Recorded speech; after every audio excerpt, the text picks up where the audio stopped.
Ask yourself this: can a person live a peaceful life if every step is shackled by the gazes and whispers of others?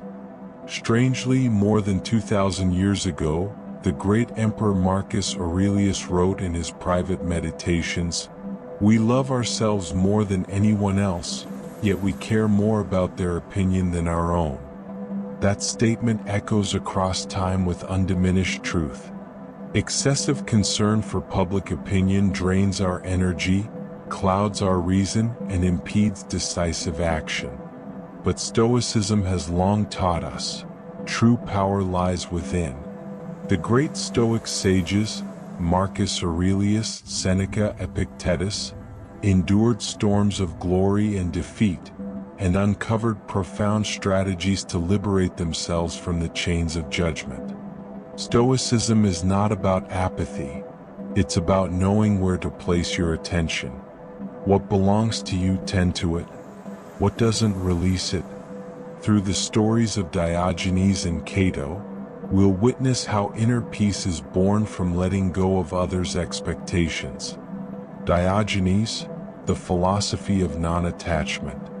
No one embodied the art of detachment from public opinion better than Diogenes of Sinope. Legends of his bold defiance abound. When asked what he was doing praying before a statue, he calmly said, "I'm practicing rejection." His life was one continuous exercise in ignoring shame. In one famous tale, Diogenes walked backward into a crowded theater. When the crowd jeered, "You're going the wrong way," he replied, "So are you?" But it was his encounter with Alexander the Great that defined him. The emperor stood before Diogenes in his humble barrel and asked if he needed anything. "Yes," Diogenes said, "stand out of my sunlight." At that moment, Alexander, the master of the world, realized he had no power over this free man. Diogenes had already conquered himself. That is the greatest freedom, to be untouched by the praise or scorn of the world. Cato, the red thread in a sea of white. Cato, a pillar of Stoic discipline, walked barefoot in Roman courtyards while others flaunted luxury. He wore a dark toga among white-robed senators to remind himself he needed no applause. He didn't dress simply to attract attention, he did it to reject attention. He was a walking contradiction to societal vanity. Cato chose discomfort to train his will. He refused to be defined by trend or fashion. This was not rebellion for its own sake, but a profound statement: I am not subject to your values. In a society obsessed with perception, Cato quietly asserted self-control. Stoicism teaches us that we must anchor our worth internally, not in the shifting winds of culture. Cato was not the loudest man in Rome, but he was the firmest. Zeno, lessons from embarrassment. At some point in life, you've likely wanted to disappear after a public mistake. For Zeno, the young Stoic philosopher, this moment became a path to liberation. One day his teacher, Critic, handed him a pot of soup and ordered him to carry it across the bustling Athenian market. Without warning, Critic struck the pot, spilling its contents all over Zeno. Soup ran down his tunic, soaking him in public shame. Humiliated, Zeno froze. But Critic only remarked, "No one's looking at you." And it was true. In that moment, Zeno realized the harsh spotlight he imagined didn't exist. The market's noise hummed on, indifferent. The world didn't revolve around him. That insight unlocked a profound freedom. Embarrassment loses its grip once you see how little others care. Zeno's awakening forms the core of Stoic resilience. The ability to distinguish what is within our control from what is not. The judgment of others is beyond our control. Once we shed that burden, courage grows in its place. Zeno learned to act boldly, knowing the world rarely pays as much attention as we fear. True peace comes when you stop performing and start living. Agrippinus, the beauty of standing apart. In the reign of Nero, to be different was to risk death. But Agrippinus, a Stoic sage, refused to bow to conformity. He said, "I am the red thread in the white toga." He embraced his uniqueness with quiet resolve. When others feared being noticed, he made no attempt to hide. Once told to stay quiet and avoid offending powerful men, Agrippinus replied, "If I blend in with the crowd, then I cease to be a philosopher." His defiance was not arrogance, but integrity. He didn't seek attention. He simply wouldn't betray himself. His life reminds us, conformity is not peace. It is self-betrayal. The Stoic doesn't shout to be different. He simply refuses to deny his principles.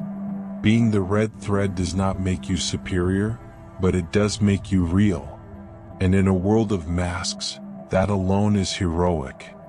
Florence Nightingale, against all judgment. In the rigid society of 19th century England, Florence Nightingale defied her aristocratic family to serve as a nurse. Her parents and peers were scandalized. How could a woman of status choose to work among the sick and dying? But Florence was unmoved. The suffering she witnessed stirred her more than whispers behind silk gloves. She did not argue with those who opposed her. Instead, she walked into the shadows and lit a lamp. She served not for applause but for meaning. The world would eventually praise her, but her greatness was forged in silence. Her lesson is eternal. Do not seek to be admired, seek to be useful. You may be mocked in the beginning, but when history writes your name, let it be because you followed your conscience, not the crowd. Epictetus, courage to be misunderstood. If you want to improve, be prepared to be thought foolish, said Epictetus. For a Stoic, growth requires risk. Risk of failure. Risk of embarrassment. Risk of being seen as strange or weak. But the real tragedy is not being misunderstood. It's refusing to try for fear of misunderstanding. The Stoic grows through exposure. Like calluses on the hand, resilience is earned by repetition. Speak even if your voice trembles. Act even if you're uncertain. Learn even if you fail. As Marcus Aurelius wrote, what stands in the way becomes the way. Every stumble, every awkward moment, is a step on the path to strength. Do not wait for the world to understand you. Build your character in plain sight. Let others laugh. The wise will see the effort, and one day you will laugh with them at how far you've come. Marcus Aurelius, internal validation over public applause. Marcus Aurelius understood that praise, like blame, lies outside of us. He reminded himself daily, do not waste what remains of your life in speculating about others.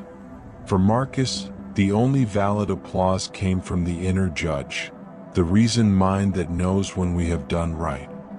He knew that no crowd, however loud, can add or take away from our virtue. He saw fame as a phantom.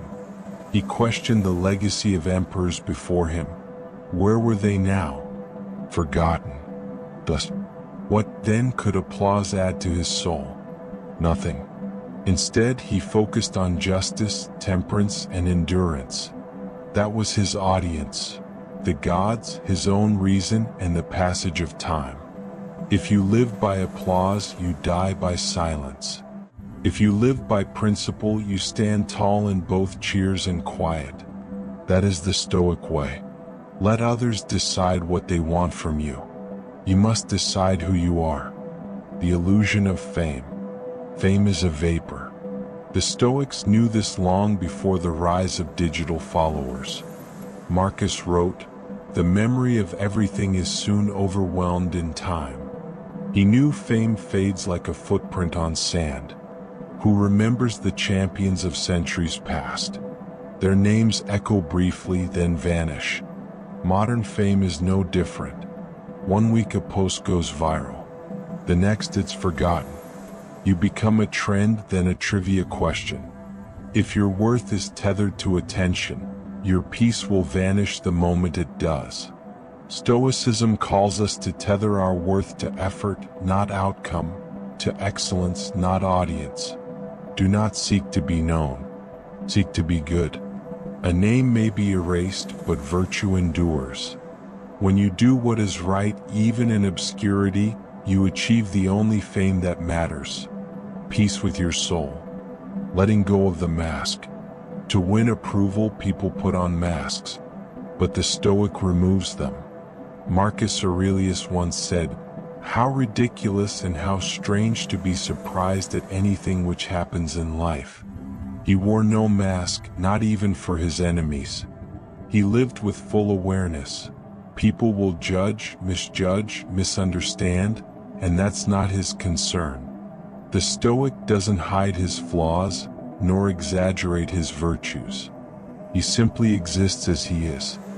He knows that wearing a mask may win a moment's praise, but will lose a lifetime of peace. When you shed the need to impress, you begin to live truthfully. The world may not applaud you, but you, finally, can respect yourself. Criticism and the lens of the critic. Marcus Aurelius offered timeless advice. When criticized, consider the source. Who is this person? Are they wise? Do they know you? Do they speak with care or contempt? Often, their words reveal more about their fears than your flaws. When we adopt the lens of the critic, we lose sight of our own purpose. The Stoic does not ignore feedback, but he filters it. If it's wise, apply it. If it's petty, release it. Imagine a sculptor. He doesn't take advice from someone who's never touched marble. He learns from those who chisel with purpose. You are the sculptor of your soul. Be mindful whose hands you let near the stone. True success in effort. Marcus Aurelius taught that success is not about triumph. It's about effort. It is not measured in trophies, applause, or external reward, but in the discipline and integrity with which you show up each day. He wrote, "Just that you do the right thing. The rest doesn't matter." That is the Stoic standard of success. You may fail 1,000 times. You may never be recognized. But if you commit fully, you've already succeeded. Stoics understand that the outcome is not the point. The process is. Show up. Do the work. Live with honor. You can rest peacefully knowing you did what was yours to do. Measure your life not by what you got, but by who you became. The only scoreboard that counts is your character.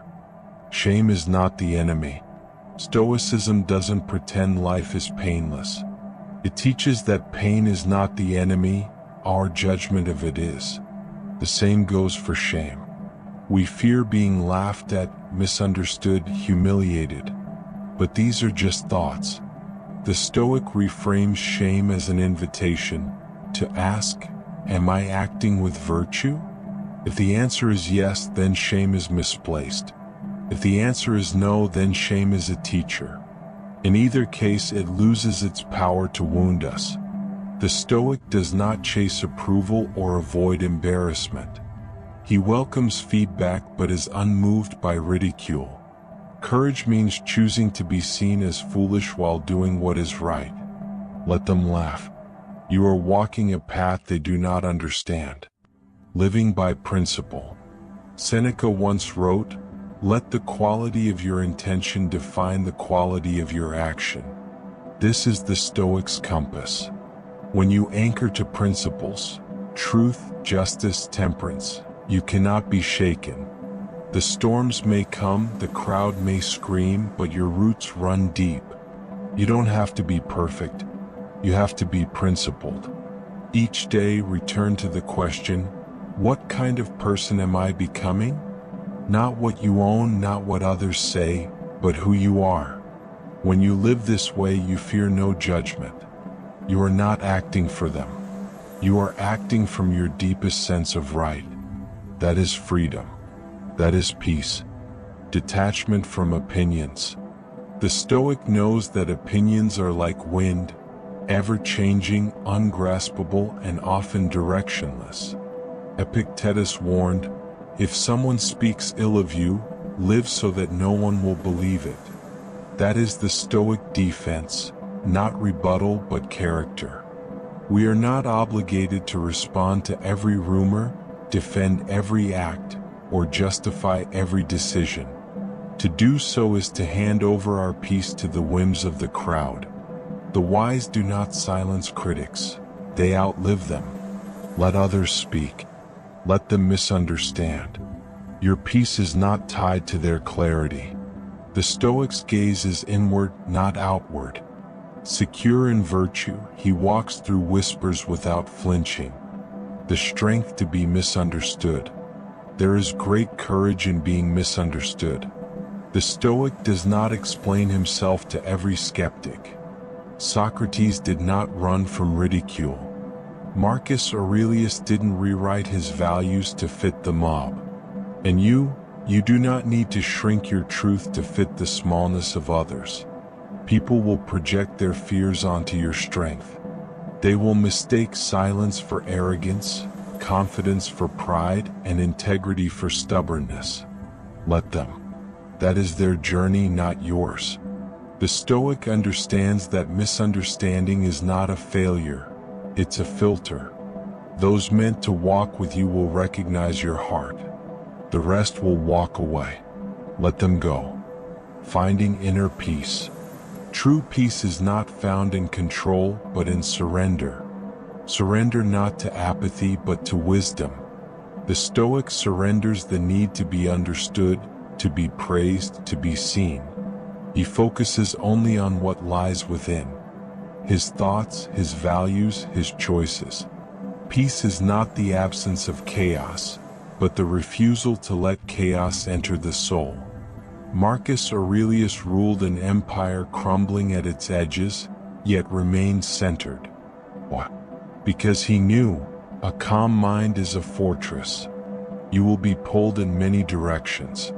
Opinions, noise, desires.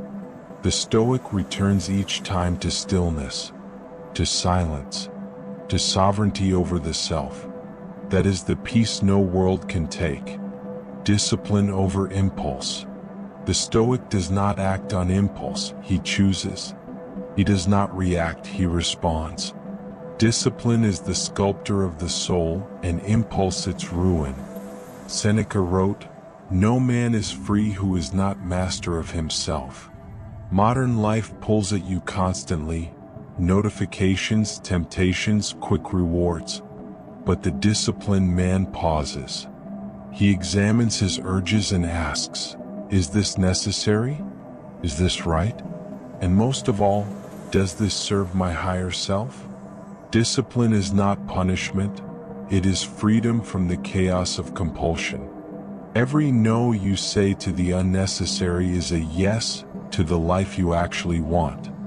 Meditation on mortality. Memento mori, remember you must die. This is not a phrase of despair, but of clarity. The Stoics look death in the face not to fear it, but to sharpen their living.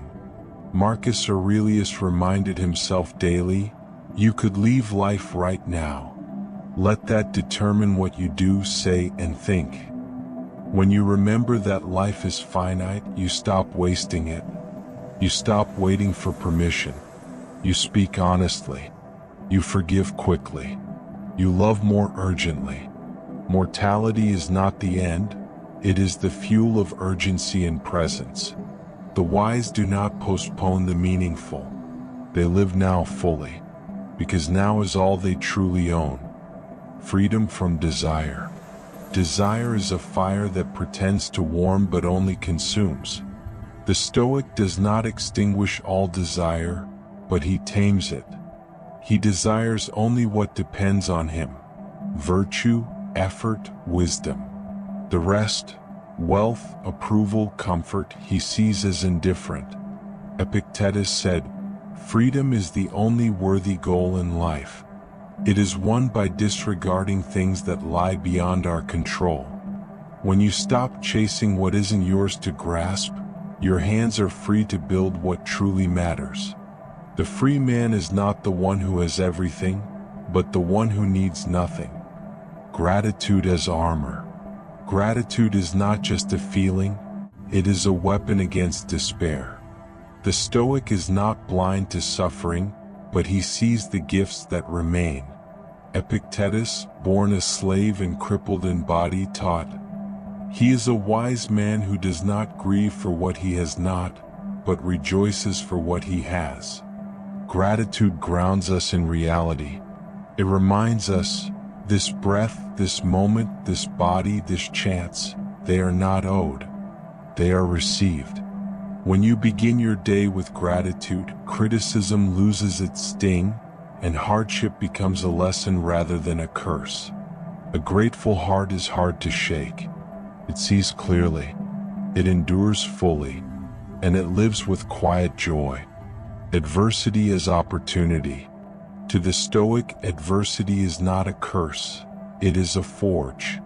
Marcus Aurelius reminded himself, "The impediment to action advances action. What stands in the way becomes the way." Resistance is not a barrier. It is the path. The fire that melts wax hardens steel. So the Stoic welcomes trials, for they burn away illusion and reveal strength. He does not wish for ease, but for resilience. He does not run from the challenge, he becomes worthy of it. Your greatest growth may lie within your greatest discomfort. Pain sharpens purpose. Struggle breeds clarity. Use adversity not as an excuse, but as an invitation to evolve. Living with timeless purpose. The Stoic does not live for trends, applause, or legacy. He lives by principle, anchored in a deeper current. Seneca said, "Life is long if you know how to use it." Purpose is not found, it is chosen. It is crafted through daily decisions. A timeless purpose gives your life weight. You stop drifting. You stop chasing. You start building something that lives even when you are gone. The Stoic sees each moment as a step in service of something eternal. Not all will understand your mission, but those with eyes to see will know you by your endurance, your silence, your clarity. The Stoic life is not loud, but it echoes. The power of stillness. In the rush of the modern world, stillness is rebellion. The Stoic cultivates stillness not as laziness, but as mastery. It is the choice to remain unmoved when the world clamors, to remain calm when others panic, to breathe rather than react. Marcus Aurelius found stillness in ruling an empire. You can find it in traffic, in heartbreak, in pressure. Stillness is a returning, remembering. It is where the noise ends and your true voice is heard. In stillness, the Stoic meets himself and finds peace. The legacy of the inner life.